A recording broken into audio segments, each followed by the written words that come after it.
One engine blew out at 40,000 feet. Passengers screamed. The captain yelled.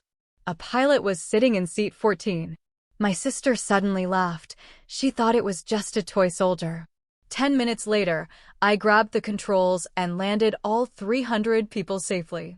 Imagine realizing, in the middle of a screaming airplane full of terrified passengers, that your own sister has been meticulously sabotaging your life for years, all while the world thought she was the successful one.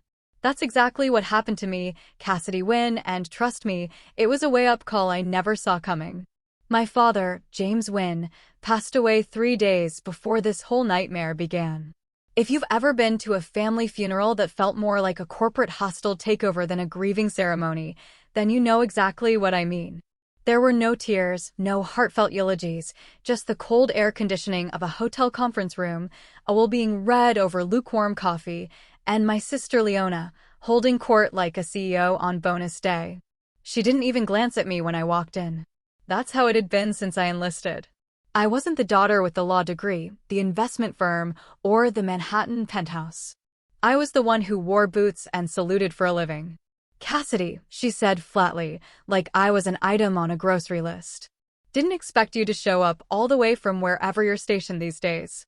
Ramstein Air Base, I replied, feeling that familiar tightness in my chest. She just nodded, as if I'd told her I worked at a gas station, then turned back to the attorney, already checking something off her legal pad. Probably my name off the asset distribution list. Dad's will was short, too short, suspiciously clean.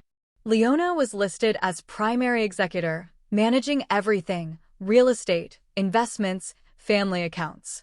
Me? I got a sealed envelope with a single post-it note stuck to it. Your father admired your discipline. He wanted you to have this. Inside was his old military challenge coin from the Korean War and a photo of him standing next to a fighter jet in 1975. That was it. No house, no savings, not even the watch he used to wear every day. To Leona, I was just a decoration, a uniform for optics at the funeral. She even made a crack about it later. I hope you're not planning to wear that full getup on the flight home, she smirked as we stood at the check-in counter in Lisbon.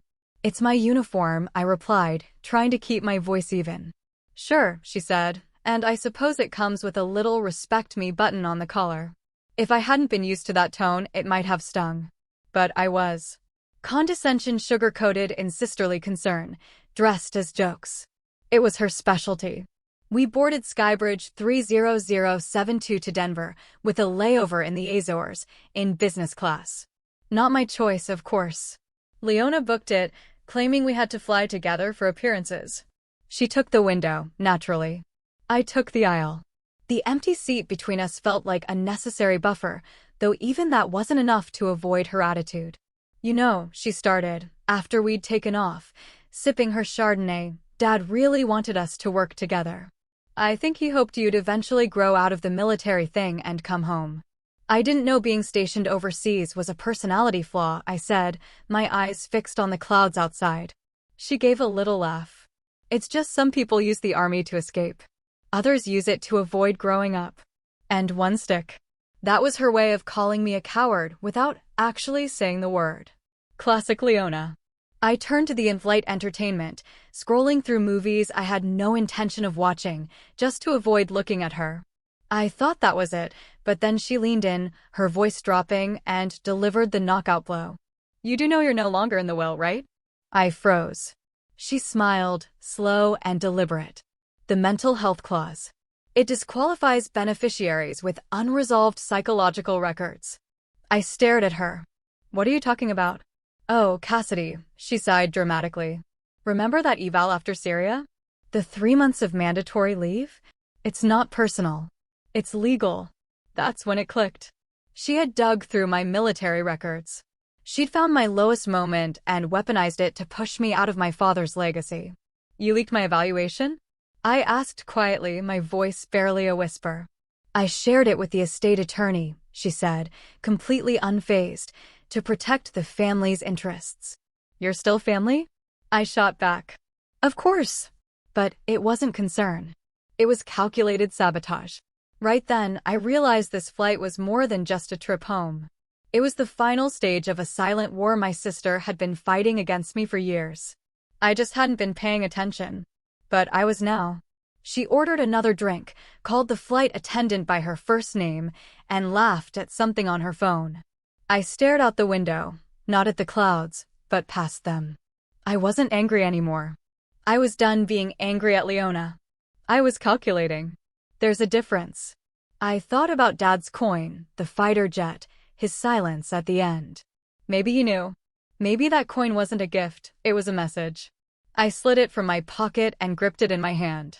Just as the seatbelt sign dinged, somewhere over the Atlantic at cruising altitude, with Leona smirking in seat 14A, the first turbulence hit.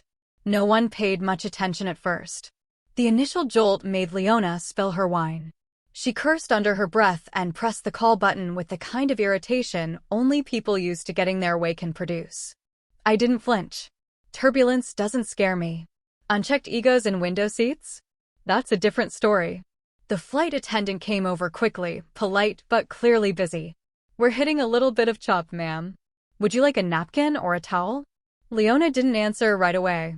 She gave the woman a tight smile, then gestured toward her stained blouse, as if she expected a dry cleaner to appear on the spot. Whatever you have, and maybe less bouncing next time. The attendant, to her credit, didn't roll her eyes. She handed over a napkin and moved on. I would have applauded if I wasn't worried Leona would take it personally. The lights dimmed slightly. Outside, the sun dipped behind a stretch of clouds that looked like burnt cotton. I shifted in my seat, tugged the edge of my jacket straight, and tried to settle in. But Leona wasn't done. Of course not. She pulled out her iPad, opened an email with bold red letters, and tilted it just enough for me to see without actually handing it over. Got final confirmation from the trust attorney, she said. It's done. I'm assuming you won't contest. I didn't respond. Mostly because I wasn't sure whether I wanted to scream or laugh. She continued, like she was leading a board meeting. The Valence Trust is being folded into my firm. I'll manage it for now. Unless, of course, you've got experience with managing multi-state asset portfolios while flying jets over conflict zones. I turned to face her fully. You actually think you're the only one in this family who understands structure? I asked. She smirked. I think I'm the only one who didn't abandon it. That one stung, but I didn't let her see it. Leona always made it sound like I ran away from home at 18 and never looked back, which is almost true. Except she never asks why. She doesn't remember the night Dad yelled at her for messing with the estate accounts, and I took the blame to keep him from cutting her off. She doesn't remember the hours I spent driving Mom to chemo while she sat in her LSAT prep class, pretending none of us existed. She doesn't remember because she doesn't want to. There's something suffocating about flying next to someone who thinks they've won a war you weren't even fighting. I looked out the window again, pretending to be fascinated by the ocean below. The plane cut through a narrow cloud bank. The seatbelt light blinked on again, and the captain's voice came over the speaker. Ladies and gentlemen, we've hit a bit of turbulence. Please remain seated with your seatbelts fastened. Leona gave a theatrical sigh. You'd think a first-class flight could afford a smoother ride. I ignored her. Across the aisle, a man in his 40s wearing a Denver Nuggets hoodie looked pale. His hands clenched the armrests.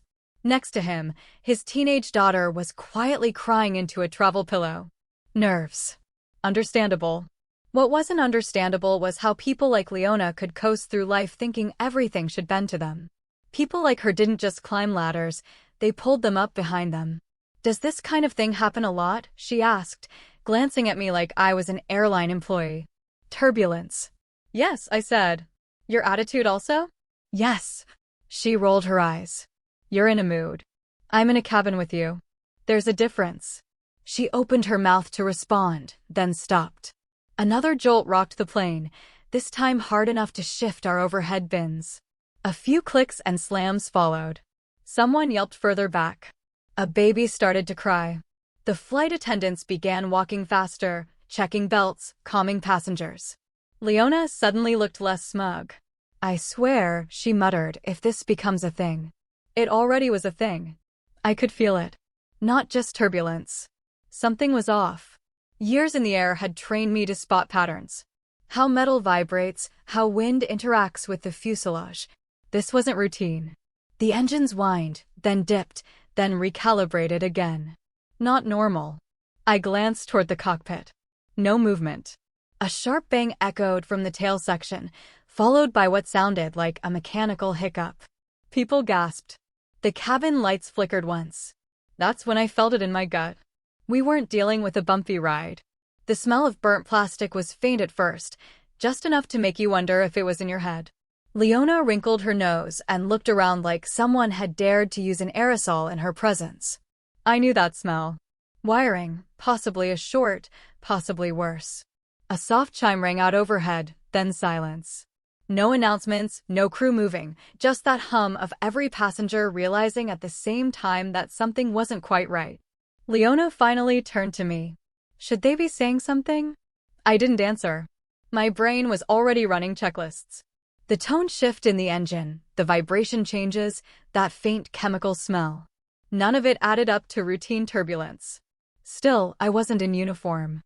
I wasn't in control. I was just another passenger. So, I waited. Then came the whine. A pitch shift in the right engine, high, drawn out, mechanical, and then a sudden pop. Not a loud explosion, but a sharp, gut-punching sound that made the whole cabin flinch. The lights dimmed again. This time they didn't come back on immediately. A baby started screaming. A few passengers gasped or cursed. Then came the voices from the back. Did you hear that? What was that? Is that normal? Spoiler, it wasn't. I leaned forward slightly, trying to see toward the cockpit. No crew, no announcements, nothing. Leona was pale now, her bravado cracking at the edges. I don't like this, she muttered. I opened my mouth to respond, but then a man too rose ahead, stood up, turning to face the cabin. Excuse me, is everything all right? Something's wrong with the engine. The flight attendant tried to calm him, saying it was just turbulence and asking him to remain seated. He didn't look convinced. Neither was I. That's when Leona whispered the line that still echoes in my skull. This is exactly why I don't trust flying with amateurs. I turned to her. What? She shrugged, pulling her designer shawl tighter. Budget airlines, ex-military pilots who think combat hours are the same as passenger flights. It's all just for show. I stared at her. She glanced at my face and smirked. No offense. I mean, you're technically one of them, aren't you? A toy soldier with a joystick. Only difference is your targets don't shoot back. You think being a combat pilot is a game? She waved a hand dismissively. I think it's theatrical. You didn't choose military life. You ran to it because you couldn't win at real life. So, you put on a uniform and let other people tell you what to do. Every word came with that same bitter flavor, like she was chewing old envy and trying to spit it at me. I didn't answer. I couldn't. Not because she was right, she wasn't, but because I'd heard this tone before. At family dinners, at estate meetings, at every single interaction where Leona needed to be the smartest, most competent person in the room, even if the room was 40,000 feet in the air and losing pressure. The plane dipped slightly, not sharply, but enough for every stomach to drop just a little. People started whispering louder. The man in the Nuggets hoodie was openly praying now. Then, finally, the intercom clicked on. Ladies and gentlemen, this is your first officer speaking. We're experiencing a minor technical issue with one of our engines. We are currently assessing the situation and will provide more information shortly. Please remain calm and seated with your seatbelts fastened. Leona scoffed. Minor technical issue? Did they train that line at the same place they teach you to salute? I turned to her. Do you ever stop? She looked surprised. Stop what? Talking down to people who actually do something real. She narrowed her eyes. You think flying planes makes you better than me? No, I said. I think you never got over the fact that I never needed your approval. Her lips tightened, but she didn't respond. Probably the first moment of silence from her since the gate. Another jolt, harder this time. The plane tilted slightly left. Not a normal bank. A correction. Then I heard something I hadn't expected, a choked cough through the intercom, then silence. Then the emergency lighting kicked on. And in that half-second of power flicker, I saw the expression on Leona's face change. The arrogance was gone. The confidence drained. She looked like everyone else, scared, and I was already unbuckling my seatbelt. A sudden jolt threw coffee cups from the tray tables. The entire cabin lurched downward. And for a moment, gravity felt like it had a grudge. Shouts and gasps mixed into a low cacophony. Masks dropped. Oxygen hissed. I caught sight of the man in the Nuggets hoodie gripping his daughter's hand until his knuckles went white. The flight attendant's practiced calm evaporated. She grabbed the intercom microphone. "Mayday! Mayday! Engine 2 fire! Crew to cockpit!" Her voice quivered on the last word. Leona's eyes went wide. That doesn't sound minor. On the overhead panel, the ECM lights flickered red. I recognized the codes. Fire engine 2, overheat, hydraulic fail. None of it was good. By the time I processed what they meant, the plane tilted again, hard. A sharp explosion echoed from the right wing. A whoosh of hot air flooded through the cabin vents, carrying burnt metal and a deep sense of wrongness. The aisle carpet lifted slightly as airflow reversed. Someone screamed. In the cockpit, the co-pilot was struggling with the fire handle. He yanked it, and the engine checklist printed out from a small slot in the panel. Pages fluttered. The captain's voice crackled through the static. Brace for possible decompression, then nothing more. The intercom cut out. I stood up. The straps of my dress uniform held me back for a second before I cleared them. The attendant turned toward me, eyes pleading. "Please, can you help?" I nodded. "Show me the way." She led me through the chaos. Drinks sloshed off carts. A child vomited quietly in an aisle seat. Passengers held onto overhead bins. The man in the Nuggets hoodie stumbled past, calling Dad, but his daughter didn't dare move. I reached the cockpit door and knocked. No answer. I tried the handle. It was unlocked. I stepped inside. The scene hit me like a wave. Warning horns blared. Panels glowed crimson. The captain was slumped over the controls, his mask dangling at an odd angle. The co-pilot was still upright, but pressed against the sidewall, one hand on the yoke, the other clutching his throat. He looked up at me, fear flashing in his eyes. I can't clear it. The fire spread, systems fried. I moved to the secondary yoke. Stand back. He scrambled away. I pulled on the mask, clipped it to my harness. The captain twitched. I tapped his shoulder. "You okay?" He shook his head, eyes unfocused. The co-pilot pointed at the checklist printer. "Engine out procedure." I grabbed the printout. Skimmed code names. Hydraulic bypass. Manual gear deployment. Alternate trim switch. My military training clicked in. Each step, every verse, I knew by heart. Leona stumbled in behind me, clutching the doorframe. "What are you doing here?" I ignored her. I didn't have time for family therapy. The plane was banking left, altitude dropping. I could feel the nose dipping below the horizon. Instruments flashed warnings. "Honey, do something," she whispered. Her tone had shifted from smug to desperate. I flipped the selector switch to manual hydraulics. The yoke stiffened. I braced myself, pressed forward gently, then eased back. The engine snarled in protest, but the bank lessened. I read the altitude. 32,000 feet and falling fast. I keyed the push-to-talk. "Mayday, this is Codex on 14. Engine 2 fire. Captain incapacitated. Request priority vector to nearest diversion airfield." My voice cut through static. Silence, then a crackle. "Codex, this is Madrid Center. Rose's airstrip is 150 miles southwest. Approved glide approach. Confirm altitude and heading." I repeated the numbers and switched channels. Leona leaned in close. "Are we going to die?" I turned to her. "Not on my watch." She blinked. "You're serious about this, aren't you?" I didn't indulge her. I returned to the controls. The co-pilot's face was pale. I offered him a nod. He stumbled out and helped the flight attendant secure loose items. I glanced down at the passengers. They were a mess. Pale faces, trembling hands, but they were still breathing. The plane was quieter now. The whining engines replaced by the hum of life support. It felt surreal. Rows of strangers trapped together by disaster. I adjusted the trim manually. Felt the cabin shift. Checked heading. Checked glide ratio. I visualized the runway. 9,000 feet of concrete in the middle of scrubland. No room for error. I tapped my thigh. Leona watched with wide eyes. That's when she realized I wasn't a toy soldier. I was exactly what the captain needed. The plane shuddered again. This time like an animal testing its strength. I leaned into the yoke and held it steady. No second guessing, no theatrics, just action. The cockpit door slammed shut behind me as the plane hit another pocket of dead air. It dropped just enough to make your stomach jump, but I stayed locked in place. My hands were steady on the yoke. I didn't even blink. "Who the hell are you?" The first officer barked. "Cassidy Wynn," I said. U.S. Air Force. Currently active.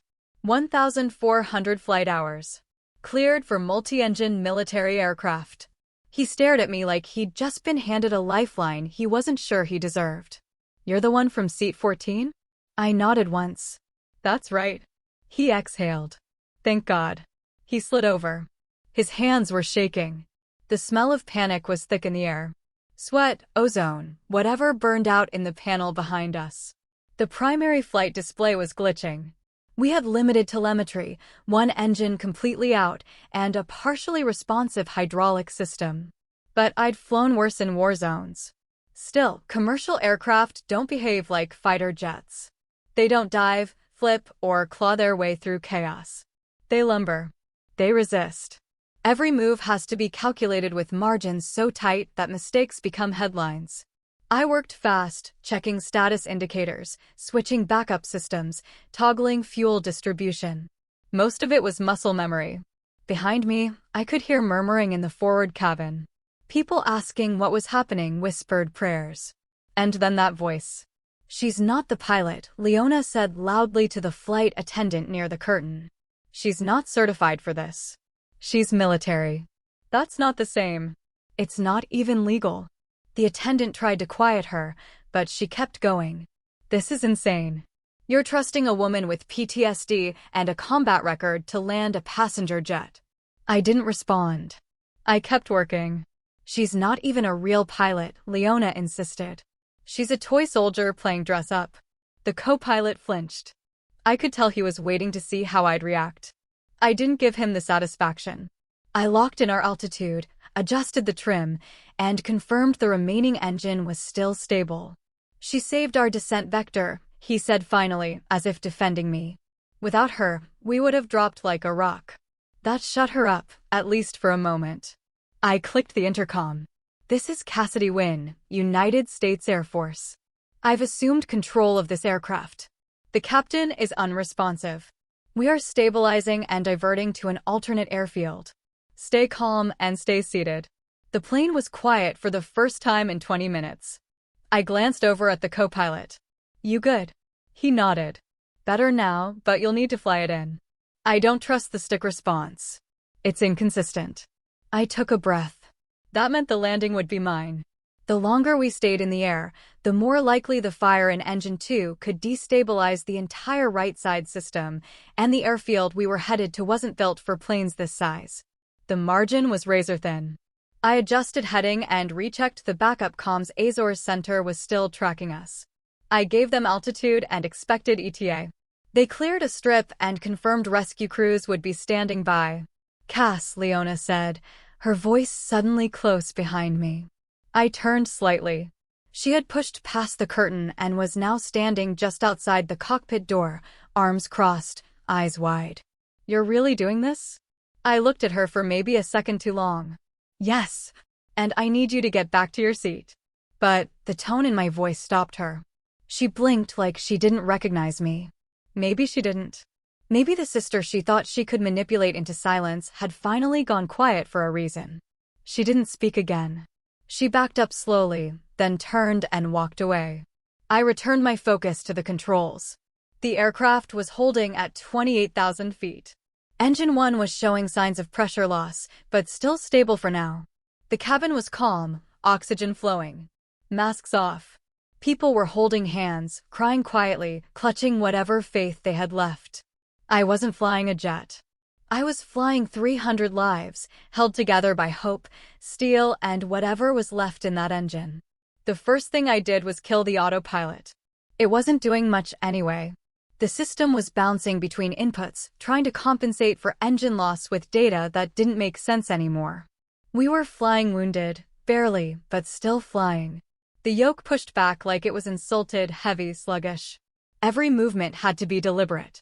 The co-pilot sat beside me, fingers hovering over switches, eyes flicking to backup gauges every 2 seconds. His name tag said Stokes. He looked mid-30s, decent posture, zero poker face. "I've got a visual on the approach strip at McLaren Field," he said. "Wind strong from the north, landing downhill." "How short's the runway?" I asked. 6,100 feet. Too short for a 777 with full fuel. "Unless we dump," he replied. "Already in progress," I nodded. Cross feed open. Fuel's bleeding slow through the right tank. He glanced at the gauge, did a rough mental calc, and gave me a tight nod. "You sure about this?" "Me neither." We didn't need to say more. In the military, that's what trust looks like. Admitting the odds suck and doing the job anyway.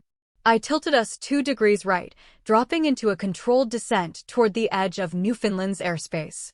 Through the windshield, the coast looked like a dark gray smear under a thick layer of cloud. Not welcoming, but possible. Stokes cleared his throat. "You want to brief the cabin?" I glanced at him. "They'll feel what's coming before they need to hear it." He cracked a smile. Barely, but it was there. We passed through 22,000 feet. The nose dropped a bit too fast, so I eased back, compensating manually. The left engine groaned, more vibration than thrust. Not good, but not failure. Yet, the cockpit lights dimmed again, and I heard another relay click in the panel behind us. Auxiliary power transfer. The aircraft was stripping away anything it didn't absolutely need just to keep us flying. "You ever landed a bird this size?" Stokes asked, half curious. "No," I said honestly. "But I've landed fighters missing wings, power, and part of a tail." He grunted. "Fair trade." I leveled us off at 14,000 feet, then banked east-northeast. McLaren was 37 miles out and barely visible on radar. I opened the secondary comms channel and hailed their tower. "McLaren Tower, this is Skybridge 30072. Aircraft is Boeing 777 with partial engine failure. Captain unresponsive. Alternate pilot in command. Request emergency landing clearance." There was a pause. Then, "Skybridge 372, this is McLaren. You're cleared. Emergency crews standing by. Winds variable 7 knots. Runway 17 is lit and cleared. The advised field length is not rated for your class of aircraft." "Understood," I replied. "We'll make it fit." Stokes blinked, then snorted. "You always talk like that?" I grinned. "Only when I'm pretending I'm not freaking out." We started the approach. Speed 230 knots. Altitude 10,500 feet. Fuel still too heavy, but manageable. Cabin pressure holding. Passengers silent. I imagined Leona sitting in 14A, clutching her handbag like it held the answers. Maybe wondering if I was going to kill us all. Maybe realizing I was her best shot at not ending up a headline. The runway came into sight barely. A thin gray line cut through pine trees and fog. The kind of landing zone you'd never aim for unless the alternative was worse. "Gear down," I called. Stokes hit the switch. The landing gear groaned, hesitated, then locked. I kept one hand on the throttle, the other on the yoke. Every tiny vibration told a story. And I listened to all of them. We dropped to 5,000 feet, still too fast. I eased back the power again, letting gravity do its job. The engines coughed and the plane wobbled, but it held. "Stokes," he said quietly. "We might not stop in time." "We will," I said. He didn't argue. The windshield was streaked with mist now. Ground proximity warnings pinged like anxious birds. The cockpit lit up with caution lights, none of which told us anything we didn't already know. This bird wasn't meant to be here, but we were bringing it in anyway. As we crossed 1,500 feet, I glanced once at the dead captain. Still slumped in his chair, oxygen mask askew, face pale as parchment. Stokes caught my look. "I'll call it," he said. No, I said. Let me. I adjusted the trim again. The plane didn't respond the way it should have. Too heavy, too slow to bleed altitude, too much drag, and one good engine working overtime. Stokes, double-check the speed. We're still hot. I know, I said. I'm trying to hold flare range without stalling. The ground was rushing up now, way too close for comfort. The approach angle was ugly. We were barely clearing a line of fir trees that looked way too tall for a field this size. I tapped the rudder and dipped us just slightly left. The landing gear creaked. The stick vibrated in my hands. I've flown in combat zones with missile lock on my tail. I've made carrier landings in the rain with half a cockpit. But this was different. There's no bailout option in a 777 full of civilians. No ejection seat, no do-overs. This was either going to work or become a crater on the evening news. Flaps full, I said. Stokes flipped the switch. We're losing lift. Good, I muttered. We need drag more than we need glide. The runway was in full view now. It looked like a driveway. Stokes was doing mental math out loud. We need full reverse thrust and max braking the second we hit. We've got maybe 5 seconds of margin before we overshoot. Noted, I said. Brace for impact call. Do it. I reached for the PA and hit the switch. This is the flight deck. Brace. Repeat. Brace for impact. Behind the cockpit, I could hear the ripple of movement as 300 people curled into the crash position. Belts pulled tighter. People clutched hands, whispered names, made promises no one would hear. Leona's face flashed through my mind for half a second. I pictured her bracing against the seat, clutching her purse like it could buy her way out of gravity. Then I shut the thought down. We were below 800 feet. Stokes, he muttered. Speed still high. I'm aware. Any ideas? 1. Terrifying. Yes, do it. I pitched the nose slightly higher, riding the air like a stubborn wave. The wind shear bucked us hard, jolting the fuselage, but I kept the angle. The computer screamed at me. Stall imminent. I ignored it. At 300 feet, I cut throttle on the live engine. Full idle. No thrust. You just killed the engine, Stokes said, alarm rising in his voice. I just forced glide mode, I corrected. If we flare too hard on power, we bounce. If we bounce, we lose roll control. If we lose roll control, we cartwheel. He stared. You're insane. Yep. The ground screamed toward us. Altimeter ticking down like a bomb. 100 feet. Hold. I whispered. Wheels touched. Slammed. The cabin jolted like we'd hit a wall. The tail slammed down hard, but didn't drag. The tires screamed. I pulled back hard on the yoke while Stokes yanked the reverse thrust toggles. One engine gave us drag. The other gave us smoke. The brakes kicked in, jerking us forward. We were eating runway like a starving dog. Trees at the end were getting too big too close. Still fast, Stokes shouted. Keep it down, I snapped. We're not done. No. I held the yoke steady as the end of the runway loomed up fast. No shoulder. No extra pad, just a gravel edge and a wall of trees. We were still doing 70 knots. I locked my jaw and kept the plane dead center. We hit a bump. The left side dipped. The right gear squealed. Then we slowed hard. Stokes hit the brake assist. And the plane finally came to a full stop just a few feet before the edge. Silence. Pure, electric silence. No more engine noise. No alarms. Just breathing. Lots of it. Heavy, unfiltered relief from 300 human lungs. Then the cabin erupted.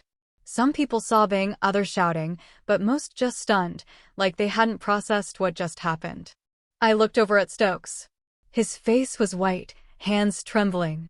He blinked twice, then laughed once, loud and sharp. You actually did it. I didn't answer. My hands were still gripping the controls. He reached out and gently peeled them off. Outside the windshield, the emergency crews were sprinting down the tarmac, lights flashing. Fire suppression vehicles, EMTs, local law enforcement. A couple guys in reflective vests who looked like they hadn't expected to be part of any miracle today. I sat back and exhaled. Finally. Behind us, the cockpit door opened slowly. A flight attendant peeked in, face pale. Is it over? Landing's done, I said. Rescue's yours. She nodded, teary-eyed as she left. Stokes gave me a sideways glance. You ever consider commercial aviation? I shook my head. Not dramatic enough. I pulled off the headset, finally aware of how loud everything had been. Inside the cockpit, it was dead quiet now. The kind of quiet that doesn't feel peaceful, just paused, like the whole world was holding its breath, waiting to decide how it should feel. Then the first scream came from somewhere in the back. A sharp, high-pitched burst that didn't sound like fear anymore. It sounded like release. More followed. Voices crying, cheering. Some clapped. Others sobbed uncontrollably. One guy in row 6 stood up and shouted, "We're alive. We freaking made it." The cabin door opened again. Another flight attendant stepped in, shaking like she'd just finished a marathon in a thunderstorm. She looked at me wide-eyed, then blinked a few times. You landed the plane." I nodded, still gripping the armrest. She looked stunned. Thank you. I don't think anyone even knows what just happened." "Good," I said, standing up. "They don't need to know yet." I stepped into the cabin. Every head turned. Some people clapped instinctively. Others looked confused. Leona stood up slowly in 14A, her face unreadable. She looked around like someone had played a trick on her. She asked, loud enough for half the cabin to hear. "You actually did it?" I didn't stop walking. "Yes, I did." I checked the passengers along the aisle. Some had cuts from flying luggage. Others just looked dazed, like their brains were still in the air. The guy in the Nuggets hoodie from earlier made eye contact with me, then gave a slow, sincere nod. No words, just gratitude. The teenager beside him whispered, "Thank you," and held her dad's hand like she didn't plan to let go anytime soon. I nodded back, then kept moving. We were still in a live emergency. No way to know if the gear was damaged or if the brakes were shot or if something else would go wrong before they got everyone off. Outside, fire trucks were circling. One had already parked by the left wing. Men in yellow suits jogged out, unspooling hoses. The rear emergency door opened. A hiss of pressure. Then air, cold, damp Newfoundland air. Passengers started moving, slow and shaky. The crew guided them, trying to count heads, check for injuries, direct people down the inflatable slides. Someone pulled out their phone and pointed it at me. I turned my head before they could hit record. The last thing I wanted was to be someone's viral hero of the week. Leona caught up to me near the front galley, her heels clicking unevenly against the metal floor. "You had no right," she snapped. "You weren't even supposed to be in that cockpit." "That's two." "You're welcome," I said, not slowing down. "This isn't how the chain of command works, Cassidy," she barked. "There are laws, protocols." "There are also 300 people alive," I replied. "Which is more than you've ever saved from anything." Her mouth opened, then closed again. For once, she had no comeback. A little boy in a NASA t-shirt walked by, holding his mom's hand. He looked up at me and whispered, "Are you a real pilot?" I crouched down. "The realest kind." My click. He gave me a thumbs up, so sincere it actually hurt a little. I helped a woman in her 70s shuffle toward the front exit. She kept mumbling something about her daughter and grandchildren. Her hands were trembling, but she was smiling. By the time I stepped off the plane and hit the tarmac, my legs felt like someone else's. I looked back once, just once. The jet sat like a wounded animal. One engine still smoking. One wing dipped lower than it should have been, but it was upright, intact, full of people who were never supposed to walk away from this. A paramedic handed me a blanket. I didn't need it, but I took it anyway. Habit. The field was chaos. Flashing lights, EMTs checking passengers, local media swarming past the security perimeter. Someone tried to shove a microphone in my face. I turned away. Leona wasn't far behind. She stepped down the mobile stairs like she expected applause. None came. She walked over, fixing her hair, trying to reassemble her image. "What are you going to do now?" she asked coldly. "Start taking credit?" "I'm going to make sure everyone gets medical clearance," I said. "Then I'm getting on a call with Air Force Command." "Of course," she said. "Run back to your toys." I looked at her. You know, I said calmly. You called me a toy soldier. She crossed her arms. Because you are. Then it's a hell of a thing, I said, that a toy just saved your life. She stared at me like I'd slapped her. Then she turned and walked away. I didn't follow. The news vans showed up before the adrenaline wore off. I was sitting on the tarmac with a space blanket still wrapped around my shoulders when the first lens turned in my direction. They didn't ask questions right away. They didn't need to. The image was enough. Boots on the concrete, hands still trembling slightly, hair windblown, and eyes red from focus, not tears. That didn't stop the headlines from writing themselves. Mystery woman lands passenger jet after captain collapses. Pilot in seat 14. Who is she? Combat veteran pulls off impossible landing. I didn't speak to anyone. Didn't give a soundbite. Didn't smile. I was still running checklists in my head. What could have gone worse? What I missed, what I didn't miss, but came too close to. A crew chief from the Canadian response team approached.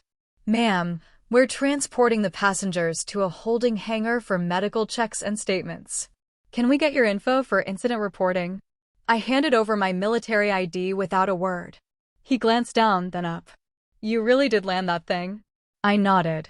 He gave a low whistle, then walked away, shaking his head. Behind me, the 777 still sat like a bruised whale, tail heavy, listing slightly, but in one piece. The right engine had melted clean through part of the nacelle. That alone should have taken us down, but it hadn't. Leona passed by me without a glance. She was on the phone, probably already talking to a lawyer or a PR firm. Her jacket was spotless, her makeup still perfect, her expression, nothing, like none of this had touched her. But it had. I'd seen it in her eyes when the plane jolted the first time. She was afraid. Not for the passengers, not for the crew, for herself. A few hours later, after statements and blood pressure checks and cold sandwiches and folding chairs, they let us all leave the field. I didn't ask where they were taking us. At a local hotel booked last minute for stranded passengers, I finally checked my phone. Missed calls, messages, emails, and one video. The clip had already gone viral. Someone had filmed Leona during the flight, right after the intercom announcement when I took the cockpit. Her voice rang out clear as day, sneering. She's not even a real pilot. She's a toy soldier playing dress up. The comments weren't kind. Thousands of replies, all ripping her apart. People demanding her name, calling her a coward, a snob, worse. For the first time in 20 years, the world saw Leona the way I always had. Sharp, smug, and just a little too cruel. I put the phone down and stared at the ceiling. I didn't feel proud. I didn't feel vindicated. I just felt quiet. By morning, Air Force liaison officers had arrived. So did corporate reps from the airline. They said a lot of words like protocol, liability, unprecedented situation. What they didn't say was, thank you. It didn't matter. I wasn't there for thanks. I was there to make sure no one spun this story into a disaster that didn't happen. I gave my formal report, walked them through every second from engine loss to touchdown. They asked if I'd been cleared to assume control. I was qualified, I said. That wasn't the question. I didn't ask for permission, I replied. I saved lives. They wrote that down. The investigation started immediately, not into the engine failure. That was expected. Machines fail, but into me. Into how I inserted myself, whether I was emotionally sound, whether I had violated any laws by taking command without airline authority. Leona didn't say a word during the entire debrief. She sat at the far end of the room, arms folded, legs crossed, jaw locked. I could feel her staring at me the whole time. When it ended, I walked past her without looking. She didn't move. Outside, a small group of journalists waited behind barriers. One shouted, "Captain Wynne, are you a hero or a liability?" I kept walking, not because I didn't have an answer, but because their question told me they'd already made up their minds. I didn't expect the first bullet to come from the Department of Transportation. 2 days after the landing, I was sitting in a temporary Air Force housing unit near the base in Gander, sipping lukewarm coffee and reviewing my own statement when the official notice landed in my inbox. Subject: Incident inquiry, unauthorized assumption of flight controls, civilian aircraft.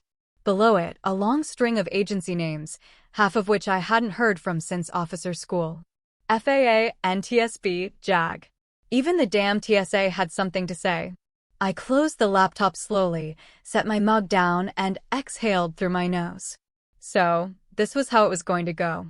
No medal, no handshake, no banner, just forms, hearings, and doubts dressed up like protocol. I wasn't surprised. This wasn't the first time a woman in uniform had done something extraordinary and been met with suspicion instead of respect, but it still hit harder than I wanted to admit. Across the room, a knock on the door. A young Air Force lieutenant stepped in. Nervous posture. Clipboard. Too many pens. Captain Wynne. Yeah, you're requested at the base conference room in 15 minutes. Air Mobility Command and FAA have joined the call. Legal team will be present. I stood. Anyone from public affairs? Yes, ma'am. And someone from civilian relations. They want to talk about messaging. Of course, they do. 15 minutes later, I was in a fluorescent-lit room with 5 people in uniform, 3 civilians in suits, and a video screen full of government faces. They asked questions for an hour. Why did I enter the cockpit? Did I know the captain was incapacitated? Had I received permission from the airline? Was I emotionally stable during the incident? Was there any history of PTSD, impulse issues, disciplinary flags? I answered everything directly, calmly, with no apologies. Yes, I entered the cockpit because the first officer requested assistance. Yes, I took control when he could no longer manage solo approach. No, I'm not commercial rated, but I am a decorated military pilot with over 1,500 flight hours and active duty flight clearance. One woman from the FAA leaned forward and asked, "Why didn't you wait for ground instruction? Why assume command without clearance from airline operations?" Because airline ops weren't on the plane, I said, but 300 people were. They didn't like that answer. Across the room, the Air Force liaison cleared his throat. With respect, Captain Wynn's actions align with Article 5 of the Emergency Authority Clause under DoD Field Directive 17A. In the absence of a functioning chain of command, she responded under duty to protect life, property, and safety. The civilian in the gray blazer frowned. She still superseded airline authority. If she also prevented a catastrophic loss of life, the liaison replied flatly. The room stayed quiet for a long time. After the call ended, a man from the airline's legal team approached me privately in the hallway. "You've made us very nervous," he said. I raised an eyebrow. Nervous like lawsuits? Nervous like headlines? There's footage of your sister insulting you mid-flight. It's viral. I've seen it. She's a known figure, he added. Big investment circles, high profile. A public scandal could cause damage to both sides. You mean to her reputation? I said. He didn't answer. Just gave a weak corporate smile and said, "We're hoping this can resolve quietly." It wouldn't. Not anymore. By the next morning, 3 talk shows had picked up the story. The angle varied depending on which network you watched. Veteran hero saves flight after engine failure. Unqualified soldier hijacks plane in midair. Pilot or liability, the Cassidy Wynne dilemma. The last one stung. Not because it surprised me, but because it came with a panel of smug anchors dissecting my mental health like it was a spreadsheet. One even said, "These military types carry a lot of baggage." Another replied, "Well, clearly she wanted the attention." Leona didn't give an interview. She didn't need to. Her friends in finance were doing the PR cleanup for her. Subtle leaks to the press. Family drama behind cockpit chaos. Insider claims tension on planes stemmed from inheritance battle. They painted me like a ticking time bomb with daddy issues and a uniform. They didn't mention the 300 people still breathing because I refused to freeze. I was summoned back to give a second statement. This one focused on mental health screening, past trauma, emotional regulation under duress. The room was colder this time. They asked me if I'd ever experienced hallucinations, combat flashbacks, intrusive thoughts. I stared at the wall for a moment. Then I answered, "But I have experienced watching a room full of people try to turn survival into scandal." They didn't write that part down. After the meeting, I stepped outside alone.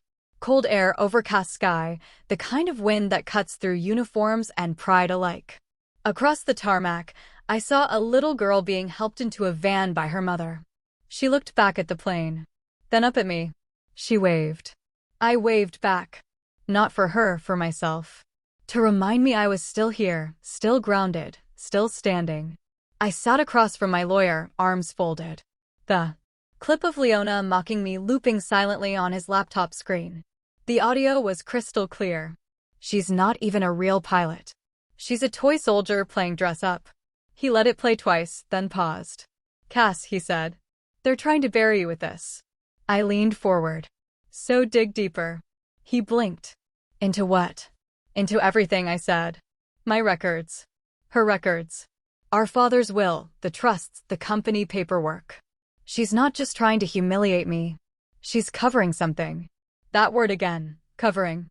For years, I thought Leona's cruelty was just emotional, passive-aggressive digs, backhanded praise, dismissive looks at holidays. But this wasn't pettiness. This was strategy. Start with the inheritance, I added. Dad's estate went into a blind trust when he got sick, but I never saw the disbursement records. My lawyer nodded, already typing. 2 days later, I had documents in hand. Everything I suspected was true and worse. Leona hadn't just manipulated Dad's legal decisions in his final year. She'd restructured the family holdings through a proxy firm. Carrick Trust Management, buried under 6 shell companies, had my name removed, scrubbed, replaced with language that declared me mentally unstable, unfit to manage assets, and a risk to fiduciary continuity. I stared at the paper. Where'd she get that language?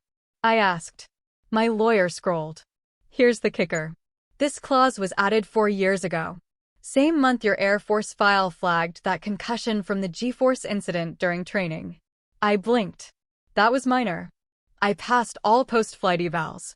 She got a hold of the unredacted medical report, spun it as evidence of psychological impairment, then used it to quietly remove you from decision-making power. He slid the document toward me. It was all there in black and white. My own sister had used a training injury and forged documents to erase me from the family legacy and from Dad's final years. I remembered the phone calls she blocked. The hospice visits she said weren't good for my image. The legal updates she swore didn't concern me. She didn't want me around because she'd already erased me on paper. I closed the folder slowly, then looked at my lawyer. Can we take this public? We can do better, he said. We can subpoena her. Back at my temporary quarters, I opened a secured laptop and pulled up my military case file. Attached to it, surveillance logs, emails, even the contractor access logs for the Carrick Trust accounts. Turns out Leona wasn't careful.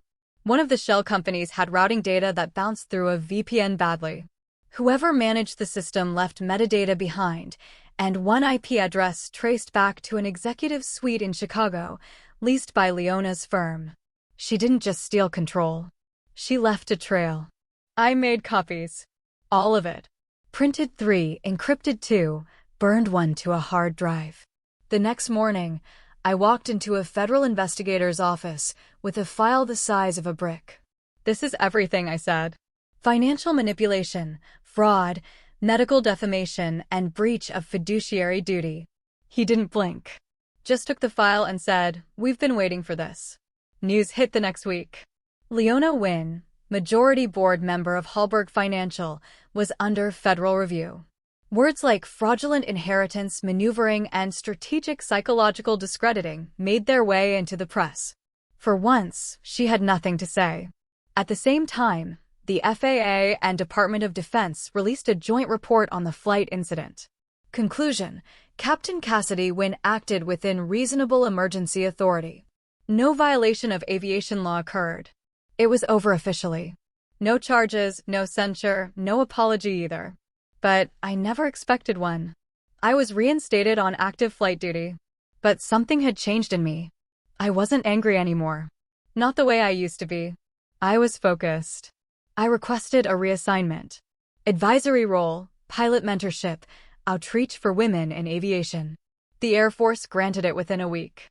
2 days later, I got a letter, not an email, of a real folded envelope with cream stock and blue ink. It was from one of the passengers, a woman named Trish, mother of 3, seat 28D.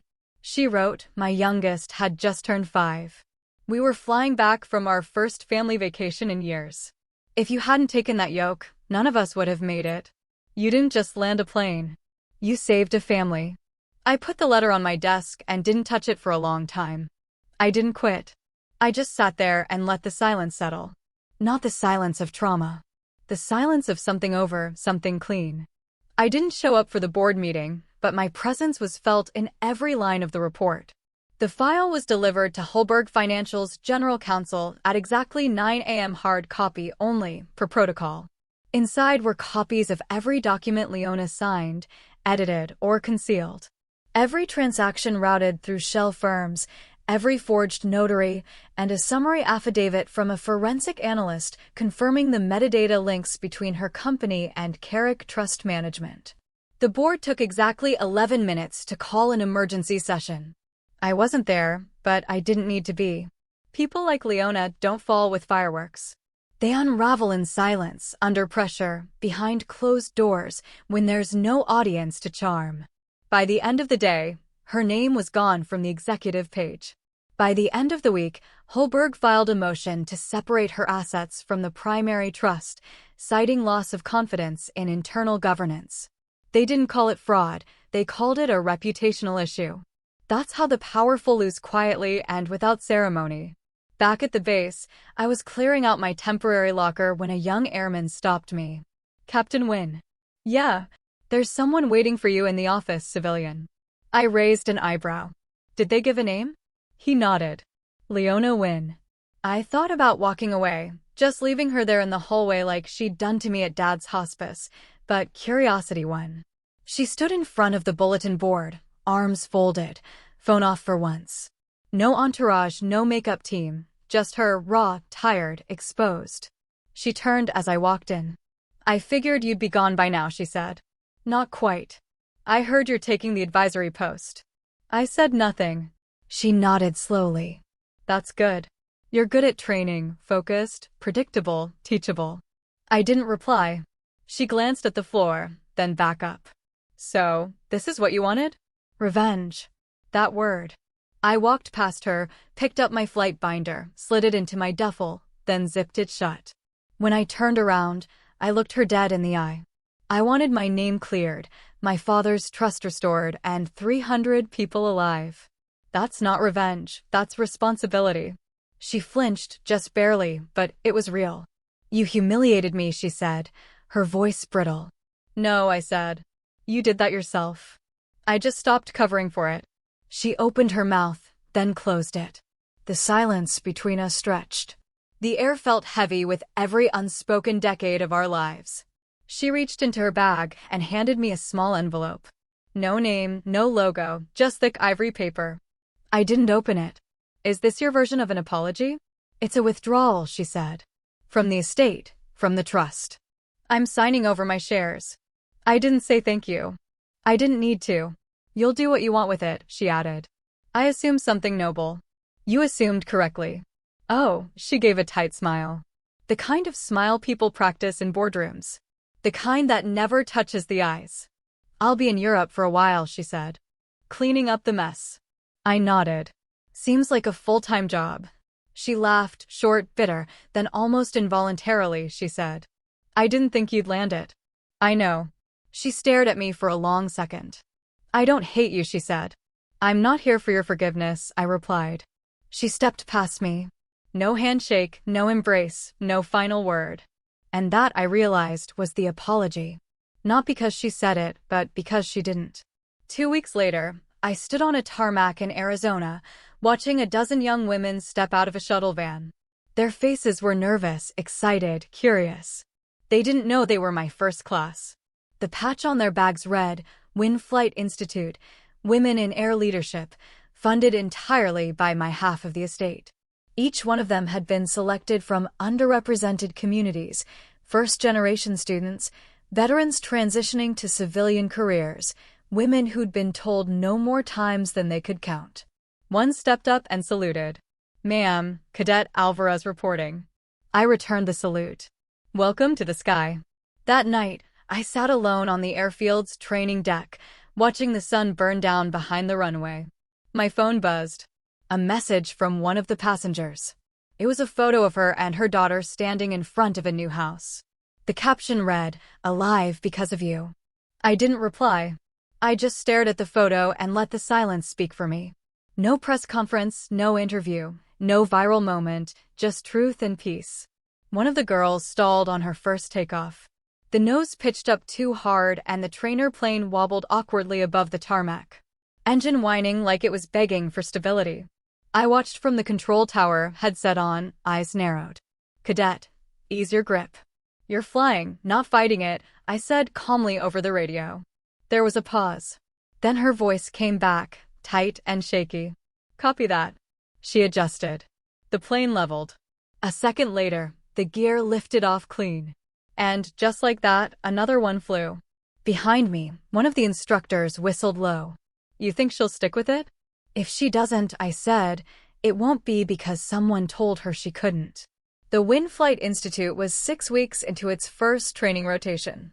15 cadets, 13 of them, had never even touched a real yoke before this program. Now, they were banking turns over the desert like they'd been born in the cockpit. And for the first time in years, I wasn't fighting. I wasn't proving anything. I was building. The hangars bore no family name but mine. Not because I needed credit, but because I'd earned the right to put something clean into the world that wasn't stained by Leona's shadow or Dad's legacy or courtrooms or viral videos. Just a name, a direction. The base was quiet at sunrise, my favorite time to walk it. No noise but wind and propellers spinning up for drills. The desert air was dry, clean. I liked the silence of it, the lack of judgment. One morning, I was reviewing engine logs in the briefing room when the receptionist tapped my shoulder. "There's someone here for you," she said. I looked up, expecting a donor or recruiter. But instead, I saw a teenage girl, barely 18, standing stiff in the doorway, arms at her side, eyes flicking between pride and fear. She was holding an application packet. "I'm sorry," she said, voice barely above a whisper. I wasn't sure if I should, but I didn't know who else to ask. "Huh?" I looked at the name on the top of the folder. Morgan Wynn. Leona's daughter. She stepped forward. "I want to earn it. Not because of my last name, not because of her, because I want to fly." I studied her for a long moment. Same cheekbones, same stubborn chin, but the eyes, those were different. Not entitled, not rehearsed, just raw. "What did your mom say about this?" I asked. "She said she wouldn't stop me," Morgan replied. "But she also wouldn't support me. Said if I came here, I'd be on my own." That true. She cut me off 2 weeks ago. "Why come here?" She took a breath. "Because you're the only person in this family who earned what they have." That stopped me cold. I walked to the desk and took her application. Scanned it. GPA solid. Rec letters clean. Motivation letter. She had the background, the drive, and the guts to walk in here alone. "Orientation starts next month," I said, setting the packet down. "If you make it through the first phase, you'll earn your wings, but no shortcuts." She smiled, a little too wide. "Wouldn't expect any." She turned to go, then hesitated. "You think she'll ever talk to me again?" "I don't know," I said honestly. "But I think you'll be okay, even if she doesn't." She nodded once and left. That night, I walked the airstrip alone again. Clear sky above. Stars stretched over the desert like old wounds that had stopped bleeding. I didn't think much about the plane anymore, not the explosion, not the pressure drop, not even the landing, but sometimes, just sometimes, I thought about the moment right after, when no one clapped and no one panicked and no one said a word. That impossible quiet. That was the moment I knew I had taken back everything they tried to steal from me. Not by fighting louder, by flying higher. The ink bled a little on the corner of the page. Too much heat in the hangar that morning. Too little patience with pens that didn't flow right. I turned to a fresh sheet in my flight journal and smoothed it out. Date. Instructor, Captain Cassidy Wynn. Cadet, Morgan Wynn. Lesson, crosswind landing. Light turbulence sim. She did better than I expected. The first time she banked too early, flared too hard. The second time she nailed it. Calm hands, eyes sharp, feet where they belonged. After we landed, she looked over at me breathless. Was that decent? I shrugged, hiding the grin. It didn't kill us. That's always a win. She laughed, nervous, but real. I watched her climb out of the cockpit, unzipping the flight suit like she finally believed she belonged in it. It hit me then how full circle this was. The Win name on her shoulder wasn't something she borrowed. It was something she earned. Back in the office, I sat at my desk, opened the flight log, and stared at the blank section labeled instructor notes. I didn't write anything for a moment. Just sat with it. 1,000 things had been said about me in the past year. Pilot, hero, risk. But none of them stuck the way that one word did in my own handwriting. Instructor. It didn't need defending. It didn't need press coverage or courtrooms. It just needed hours in the air. Sweat under pressure and cadets who came back stronger after every mistake. I started writing. Cadet shows strong instincts under pressure. Still fights the yoke a little in crosswind, but adjusts quickly. Clear communicator. Learns fast. Confident without arrogance. Shows restraint under critique. A win, but not her mother's kind. I closed the journal and slid it onto the shelf beside the others. 12 logs now. 12 cycles of women stepping into cockpits they were told they'd never touch. 12 rounds of proving skill beats legacy. 12 chances to rebuild what Leona tried to poison. I got up, stretched, and walked outside. It was nearly dusk, the kind of light that makes the desert feel soft around the edges. A few cadets were packing up their gear near the tarmac. I saw Morgan among them, laughing with a girl from New Mexico and another from the Bronx.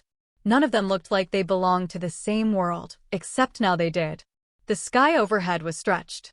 Wide, the kind of palette you only get once before the sun drops for good. It reminded me of something an old instructor once said. You don't own the sky. You borrow it briefly every time you earn it. He was right. And today, I'd earned it again. Later that night, I sat alone with a glass of water and the original black box transcript from the flight. I kept a copy for myself, not because I needed proof, but because I needed perspective. I played back a segment quietly, just ambient noise, a couple alarms, and my own voice saying, we're going to glide it in. No power, no margin, just air and instinct. Even now, I could hear the calm under the tension. Not bravado, just choice. I paused the recording.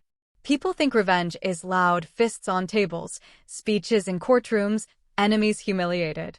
But it's not. The deepest revenge is living well, flying higher, and knowing you no longer need their permission to do either. Leona's voice used to echo in my head every time I stepped into a cockpit. Now it's just noise I don't listen to anymore. And sometimes silence is louder than a lifetime of apologies. The Institute was quiet by midnight. I walked the strip one more time, checked the fuel trucks, touched the nose of the training plane Morgan flew earlier. Same model I trained on back in Georgia. Different call sign now. We named them after women who flew before us. This one was Stone too, named after Major Gina Stone, the first woman I saw land a C-17 in a monsoon like it was a golf cart. She retired last year. Sent me a card when the Institute opened. Make them better than we were. At the edge of the runway, I stopped and looked out. No planes in the air tonight. Just the hum of wind across concrete and a low whistle through the fence posts. I reached into my jacket, pulled out the weathered patch from my original flight suit, worn, frayed, nearly torn in half. I didn't sew it onto anything new. I just held it. That patch had seen more than most people's marriages. It had been in war zones, simulators, hospitals, and most importantly, that one cockpit 40,000 feet above an ocean where no one thought I belonged.